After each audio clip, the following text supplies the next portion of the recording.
ஏண்டா அக்கௌண்ட்ஸ் படிச்சிருக்கிறேன்னு சொல்கிற, tally சாஃப்ட்வேர்லாம் practice பண்ண போகிறேன்னு சொல்லிட்டு ட்ரைனிங்லாம் போயிட்டு வந்தால் லேப்டாப் வாங்கி வச்சுக்கிற, அதை இன்ஸ்டால் பண்ணி வச்சுக்கிற, ஆனால் எதுவும் ப்ராக்டிஸே பண்ண மாட்ற.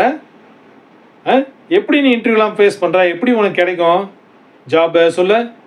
அக்கௌண்ட்ஸ்னால் அந்த அக்கௌண்டிங் நாலேஜ் வேணும், அந்த சாஃப்ட்வேரில் ஒர்க் பண்ணுறதுக்கு எல்லாம் தெரியணும்ல, அது தொடர்ந்து ப்ராக்டிஸ் பண்ணிகிட்டே இருக்கணும்ல.